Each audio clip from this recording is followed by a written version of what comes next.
तो हमने प्रवर्षण पर्वत पर आग लगवा दिया। हमने तो सोचा कि जल गया, कहा नहीं जीवित है। कहा ठीक है, युद्ध होने लगे। कहा ठीक है। तो युद्ध किस प्रकार से होता है कि दिन भर युद्ध होता है और शाम को जरासंध आतिथ्य सत्कार करता है। क्यों? कहा कि आप ब्राह्मण देश में आए हैं और भीम जो है युद्ध कर और 27वें दिन इस प्रकार से 27 दिन तक चला कि जरासंध ने भीम को इस प्रकार से मारा कि इनकी हड्डी पसली हिल गई। भीम ने कहा कि ऐसा है कि आप लोग तो आतिथ्य सत्कार ग्रहण कर रहे हैं, हड्डी हमारी टूट रही है। कहा कि भगवान ने कि तुम जब लड़ते हो ना तो इधर देखते नहीं हो हमारी तरफ, एक बार हमारी तरफ देख लिया करो। कहा ठीक है। अगले दिन पहुंचे भीम, अब बड़ी तेजी से युद्ध कर रहे हैं। जरासंध को पकड़ते हैं, ऐसे फाड़ करके फेंक देते हैं और कुछ देर के बाद पुनः वो टुकड़ा आकर के जुड़ जाता है और तेजी से युद्ध करने लगता है। भीम परेशान हो गए। अचानक दृष्टि पड़ी, सोच लिया कि कृष्ण ने कहा युद्ध करते समय देख लो। अयुद्ध करते समय जब देख लिया तो कृष्ण ने क्या किया, एक तिनका लिया, उसको बीच से फाड़ करके विपरीत दिशा में फेंक दिया। फिर अब की बार वो नहीं जुड़ा। क्यों? जारा नाम की राक्षसी ने इनका पालन पोषण किया और उसने ये वरदान दिया था कि ऐसा है कि जब एक दिशा में आपका अंग रहेगा तो आपका अंग अपने आप जुड़ करके पहले से शक्तिशाली होकर के आप युद्ध करेंगे। अब की बार क्योंकि विपरीत दिशा में हो गया तो अंग नहीं जुड़ पाया, उनका वध हो गया। और उनका जब वध हो गया कि हुआ कि राजसूय यज्ञ हो, लेकिन इसमें अग्र पूजा किसकी हो, इसकी बात आई तो ये हुआ कि धर्मराज युधिष्ठिर ने कहा कि ठीक है भाई, हमारे यहाँ हमारे साथ सदैव रहे हैं द्वारिकाधीश प्रभु, अग्र पूजा इनकी। शिशुपाल खड़ा होकर के दमक करके क्रोध करके कहने लगा, ये गंवार ग्वाला अहीर जिसकी कि न पिता का पता, न माता का पता, न कुल का पता। आपको इतने संत हैं नहीं दिखाई पड़ रहे हैं। संत कौन है? द्वैपायन भरद्वाजः सुमंती गौतमोऽसितः वसिष्ठ च्यवनाकर्णो मैत्रेयी कवस्त्रियः। द्वैपायन भरद्वाज, गौतम, असित, वशिष्ठ, च्यवन ऋषि, इतने हैं। आपको ये संत नहीं दिखाई दे रहे? अग्र पूजा इस गंवार वाले की कराओगे? कृष्ण भगवान ने कहा कि भैया शिशुपाल, आप हमारे रिश्तेदार हैं, गाली मत दीजिए, रुक जाओ। अब जब मृत्यु सन्निकट आ गई तो फिर कहाँ, जब टेंशन हो गया, 10 सूर्य की गर्मी तपेगी हैं तो कहाँ मानेंगे, लगे गाली देने। 99 हुई। कृष्ण भगवान ने कहा रुक जाओ, आप हमारे रिश्तेदार हो, बुआ के बेटे हो, एक बच्चा है रखो, नहीं तो पता लगा कि हमको युद्ध करना पड़ेगा। लेकिन उसको अपने पर घमंड है। तो घमंड है तो जैसे 100 हुई तब पर भी क्षमा किया, 101 हुई तो सुदर्शन चक्र जो है अपना छोड़ दिया। और सुदर्शन चक्र छोड़ देने के बाद पुनः जो है जाकर के उनका सर कट गया। और उनका जब सर कट गया तो सबके सामने देखते देखते वो तेज जो है कृष्ण में समाहित हो गया। शिशुपाल का वध हो गया। गोविंदाय नमो नमः। शिशुपाल का उद्धार। अग्नि पूजा कथाएं अनंत है। अब सबसे सुंदर कथा आज सुदामा चरित्र पर चलते हैं। कहा कि परीक्षित जी ने प्रश्न किया सुखदेव स्वामी से कहा ऐसा है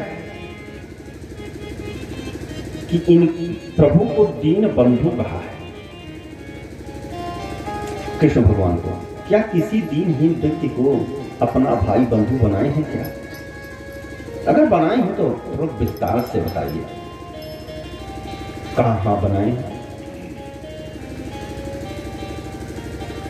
कहा किसको? तब बताते हैं कृष्णस्यासी सखा कश्चित् ब्राह्मणो ब्रह्मवित्तमः विरक्त इंद्रियार्थी प्रसादात्मा जितेन्द्रियः। भगवान श्री कृष्ण की एक सखा थे श्री रामा, बहुत गरीब, तो इतना गरीब थे। और गरीब क्या थे? वो स्वाभिमानी थे। केवल एक ही घर में भिक्षा मांगते थे, जितना मिल जाए उसी से भोजन प्रसाद करते। और अगर न मिले तो फिर नहीं। अब उनकी धर्मपत्नी थी, उनका नाम था श्रीमती सुशीला देवी। सुशीला देवी के बारे में सुखदेव स्वामी राजा परीक्षित को बता रहे हैं। पतिव्रता पतिं प्राह म्यालिता बंदनेन सह दरिद्रासी मनसा बीभमानाभिगम्य च।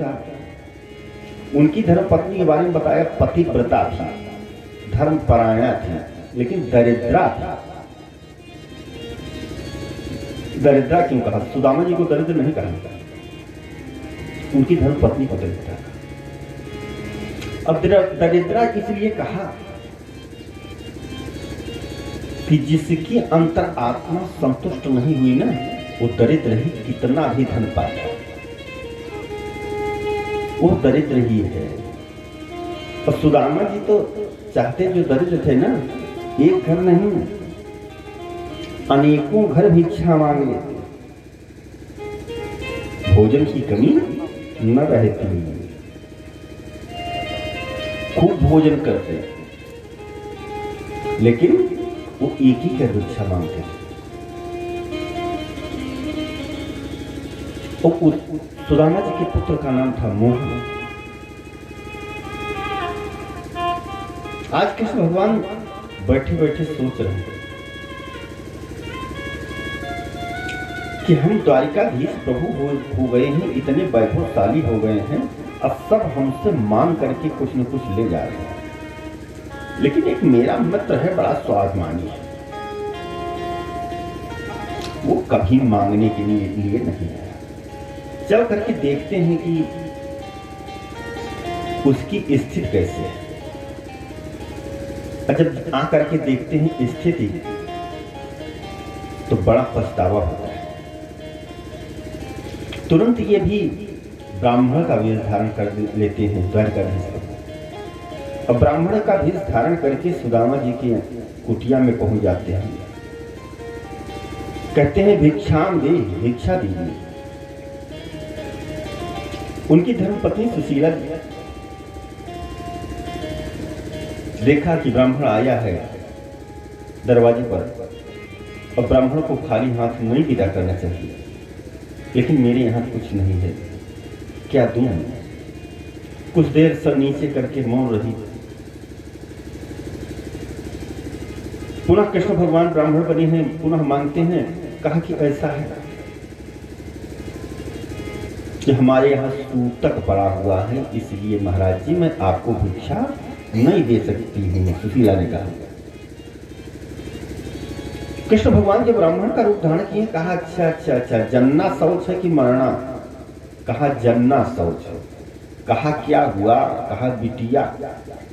कहा कब हुई? कहा जब से मैं इनके यहाँ आई तब से हुई। कहा तो सूतक क्या आज तक है? कहा हाँ। कहा महाराज जी क्या बताएं, आप आए हैं, मैं आपसे सत्य कह रही हूँ कि मेरे घर में एक अन्न का दाना नहीं, मैं आपको भिक्षा क्या? हमारे पति देव बहुत स्वाभिमानी हैं, वो केवल एक ही घर भिक्षा मांगते हैं। और जब एक घर भिक्षा मांगते हैं तो हम आपको कैसे दे सकते हैं? कहीं कुछ नहीं। तो हमारे यहाँ दरिद्रा देवी का जन्म हो गया है जब से हमारा गौना आया तब से। अब क्या करें, हम पति के अनुरूप ही कार्य करते हैं। कृष्ण भगवान ने सोचा मौका सुंदर है और इसी मौके पर इनकी पत्नी को कह दें कि हमारे यहाँ भेज दें। कहा कि ऐसा है कि आप कह रही हैं कि दरिद्र हैं, लेकिन दरिद्र नहीं हो सकते आपके पति देव। कहा कैसे? कहा उनके मित्र तो द्वारिकाधीश है ना, उनके यहाँ चले जाए तो सब कुछ मिल जाएगा।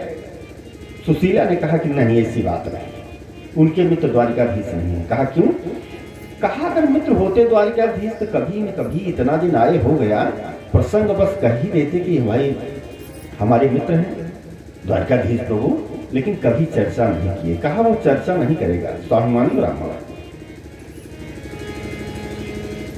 कहा उनके मित्र हैं क्या? कहा क्या सचमुच उनके मित्र हैं? कहा बिल्कुल सचमुच उनके मित्र हैं, उनके यहाँ भेजो, सब संभव हो जाएगा। कहा कि ठीक है। यह बता करके कृष्ण भगवान चले गए। बस सुदामा जी आ गए। श्रीमती सुशीला देवी सुदामा जी को जल लेकर के आई, जल पिलाई। कहा भिक्षा में कुछ ले आए हैं, क्या बनाएं? कहा क्या बताएं? आज एक घर गए थे, वहां कुछ भिक्षा मिले नहीं, आज तो कुछ नहीं ले आए। कहा 4 दिन हो गया भोजन की, केवल जल पी करके रह रही हैं। अब मेरी बात तो छोड़ दीजिए, आपका बेटा ये मोहन, आप ये अपना स्वाभिमान छोड़ दीजिए तो स्वामी जी, नहीं हम लोग भूखों मर जाएंगे। स्वाभिमान छोड़िए। सुदामा ने कहा कि ये तो मैं नहीं छोड़ सकता।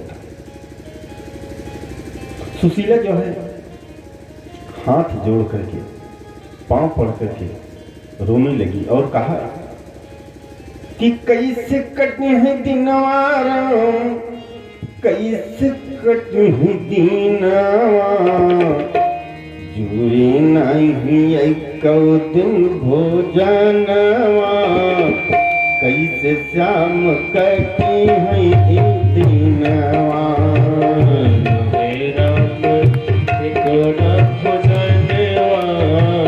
कैसे कटी राम देवा।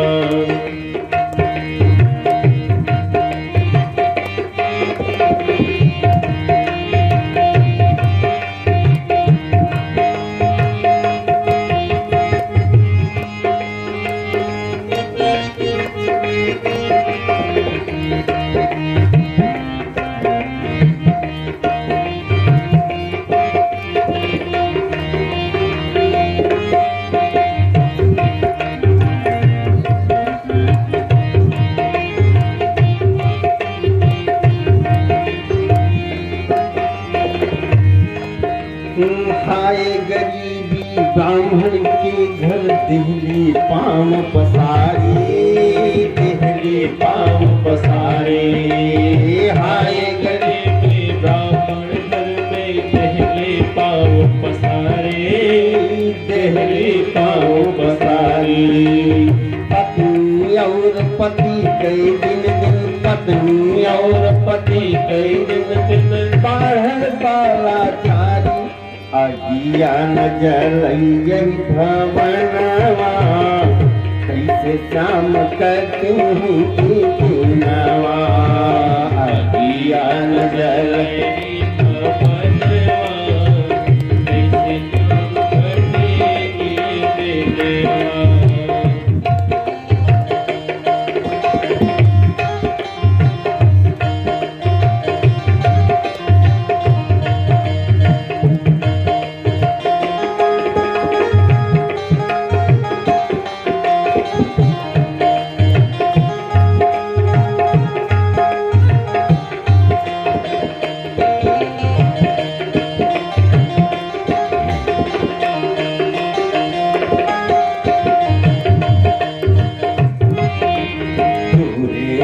नाही एक दिन भोजनवा कैसे श्याम कटी है दीनवा दूर नहीं एक दिन भोजनवा कैसे सब कटे देवा।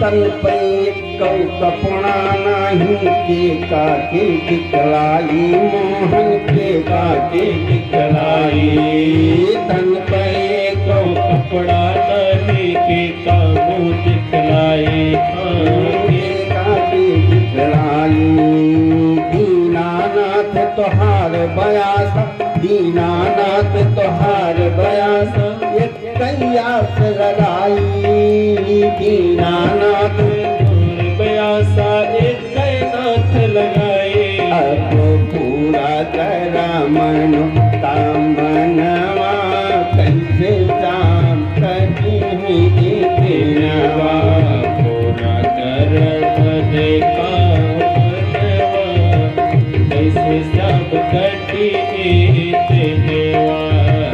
पूरा कर मने का मनवा कैसे सब कटी देवा।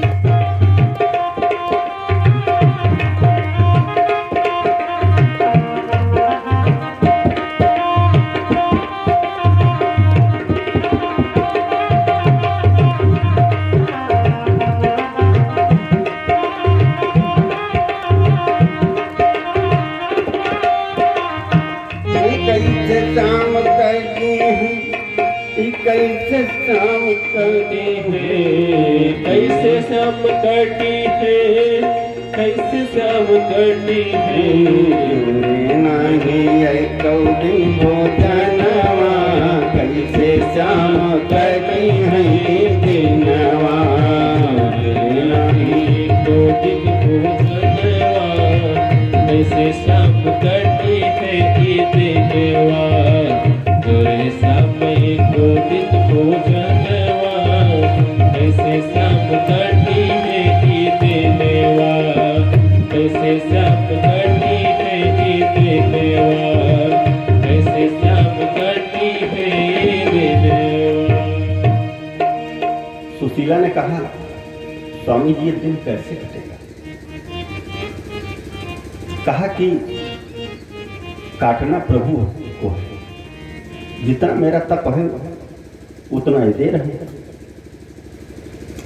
सुशीला ने कहा कि ये बताओ क्या आपके मित्र द्वारिकाधीश हैं? सुशीला ने द्वारिकाधीश का नाम कहा।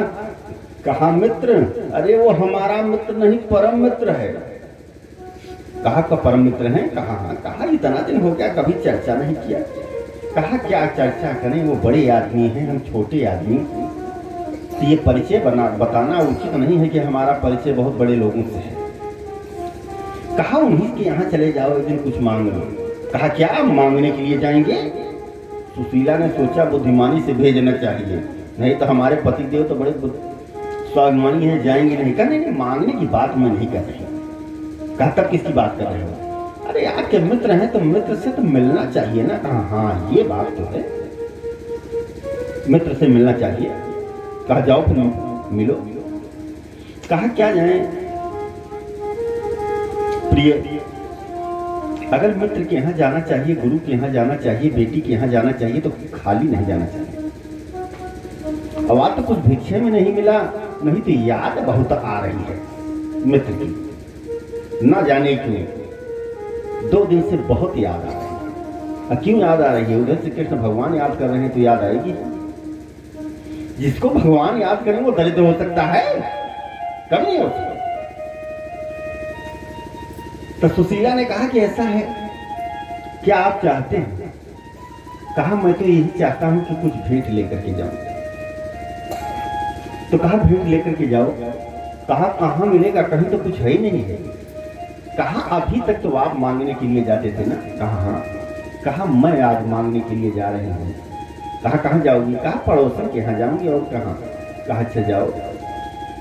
सुशीला अपने पड़ोसन के यहाँ गई और कहा कि बहन हमारे पति देव जो है एक जगह पर जा रहे हैं, अब भेंट में ले जाना है, कुछ दे दीजिए। तो पड़ोसन भी वैसे थी, तो चावल की किनकी थी। तो सुशीला क्या करती है? कहती है वही दीजिए। या चित्वा चतुर्मनुष्टि पिप्रान् पृथक्तंगरान् चैलखंडेन तान् बद्ध्वा भारते प्रादादुपायनं। चैलखंडेन, चावल का खंडेन किनकी किनकी दे दिया कि कहीं जा रहे हैं रिश्तेदारी, कहीं भेंट में ले जाए। कहा कि ठीक है। सुशीला ले आई। कहा कि है तो ये चावल की किनकी? कहने लगी तब तो ठीक है, चाहे जो है उससे क्या करना। सुदामा जी ले लिए एक फटे हुए कपड़े में बांध, और फटे हुए कपड़े में बांध करके चल दिया। अब जब चल दिए तो इनके शरीर में कुछ तो है नहीं। और क्यों नहीं है? जब खाने पीने की कहीं व्यवस्था नहीं है तो शरीर में क्या रहेगा? जब 4-4 दिन हो जा रहा है, अन्न नहीं जा रहा है, तो कहां से होगा? श्री कृष्ण भगवान ने देखा कि मेरा मित्र आ रहा है, तुरंत योग माया बुलाया।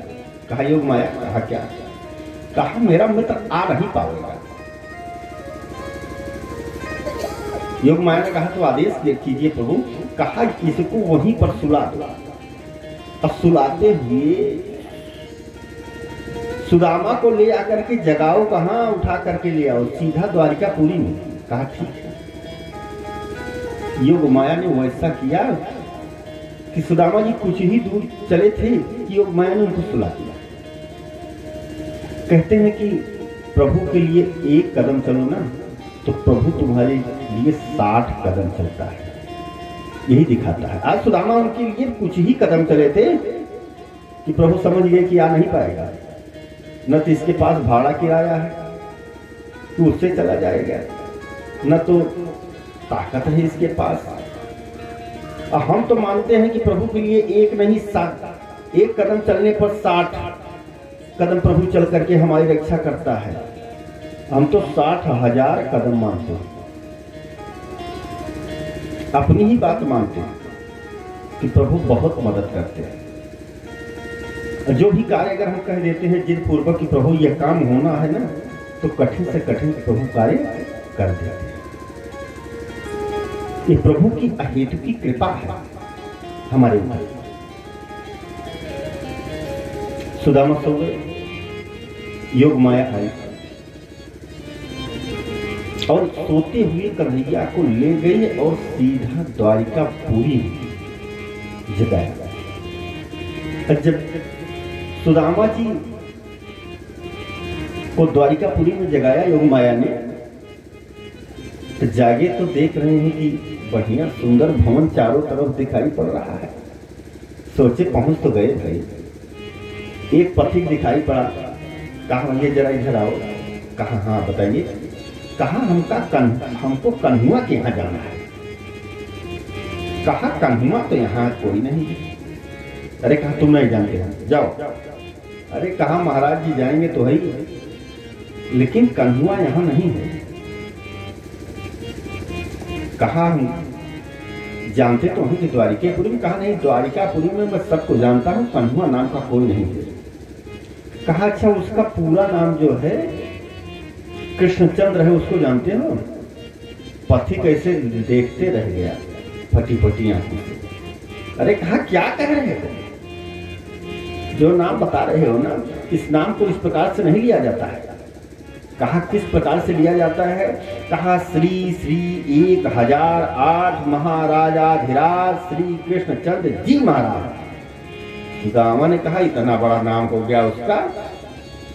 कहा हाँ इतना बड़ा नाम। तो कहा उनका घर बताओ। कहा ये जितने भवन दिखाई पड़ रहे हैं सब उन्हीं के हैं, चाहे जिसमें चले जाओ। तो श्रीमद् भागवत के हिसाब से तो सुदामा जी सीधा चले गए कहां? जहां श्री कृष्ण एवं रुक्मिणी जी विराजमान थे। लेकिन एक कवि हुई नरोत्तम दास, उन्होंने दूसरा लिख दिया और वही कथा सब कहते हैं। उन्होंने क्या लिखा? उन्होंने लिखा कि सुदामा जिस समय पर वहां पहुंचे, दरवाजे पर द्वारपाल से बताया कि जा करके कृष्ण भगवान को बता दिया कि सुदामा आया है, वो मेरा मित्र है। द्वारपाल जो है फटी आंखों से देखता रहा कि इस सुधर्मा सभा में सूर्य देव आए, चंद्र देव आए, वरुण देव आए, किसी ने मित्र नहीं कहा कि हमारे मित्र हैं द्वारकाधीश प्रभु। ये पंडित जी बता रहे हैं मित्र कि इनकी शरीर में तो अस्थि मात्र है, मांस तो है ही नहीं है, केवल हड्डी हड्डी है। और ये अपने को बता रहे हैं कि मित्र है। सोच रहे हैं पागल वागल तो नहीं है कि हम लेकर के जाएं सूचना वहां की आपके मित्र आए हैं, वहां से भी डांट खा जाएं और यहां से भी वो यही सोच रहे हैं। लेकिन उनसे जब बात करते हैं सुदामा जी से तो कहते हैं मित्र तो नहीं है, ये ज्ञानी नहीं परम ज्ञानी है। कहा कि ठीक है, चले गए। द्वारिकाधीश अपनी सुधर्मा सभा में विराजमान है। बगल महारानी रुक्मिणी जी विराजमान है। अब वो जा करके द्वारपाल जो है कृष्ण भगवान से कहता है कि प्रभु एक व्यक्ति आया है, आपसे मिलना चाहता है। कहा कौन है? कहा यही कहने में संकोच लग रहा है, सोच रहा है कि हम कह दें कि आपका मित्र है तो ऐसा ना हो कि मित्र ना हो तो पता लगे कि यहां से भी डांट पड़े। क्योंकि अधिकारी के पास जब चपरासी जाता है ना तो बहुत फ्रेश मूड में जाता है कि कहीं से डांट न पड़ जाए। बाहर भले वो डांटता रहे सबको, लेकिन अगर अधिकारी के पास जाएगा तो वो बहुत फ्रेश मूड में जाएगा, मूड देख करके तभी बात करेगा कि साहब का मूड कैसा है, नहीं तो बात कर देगा। फंसने वाली बात ना हो तो ही फंसने वाली बात नहीं है। अरे फंसने वाली बात नहीं है तो कह दिया कि महाराज क्या बताएं, उसकी दशा तो बड़ी दयनीय है। कहा कैसी दशा है? कहा हम बता रहे हैं उसकी दशा और आप सुनिए। और इस दशा पर वो आपको मित्र बता रहा है, अमित्र नहीं बल्कि परम मित्र। कहा कैसे है? कहा शेष पगान जगातन में प्रभु जाने को आई बसे ही गामा। अब धोती फटी सी लटी दुपटी अरुपाय को पाना हूँ की नहीं सामा। अब द्वार खड़ो रहो चक सौ सुधा अधिरामा। अब पूछत दीन दयाल को धाम बतावत आपन नाम सुदामा। जैसे सुदामा नाम सुना श्री द्वारिकाधीश प्रभु चरण में पादुका भी नहीं पहना, दौड़ती हुई गए। सुधर्मा सभा में जितने लोग बैठे हैं समझ रहे हैं कोई महान विभूति का आगमन हो गया। इतना अकुलाहट से तो हमारे प्रभु कभी गए नहीं। आज इतना तेज की चरण पादुका भी नहीं धारण किया। चले गए। पहले से ही खड़े हैं कि कुछ विभूति वो विभूति जब आएगी तो उसका दर्शन होगा। हमारे द्वारकाधीश प्रभु इतने आतुरता से दौड़ करके गए। जैसे पहुंचते हैं सुदामा के पास, आज कस करके भेंटते हैं, मित्र बहुत दिन हो गया आपको आए हुए, आपसे मुलाकात हुई, आइए लेकर के आते हैं। अब जैसे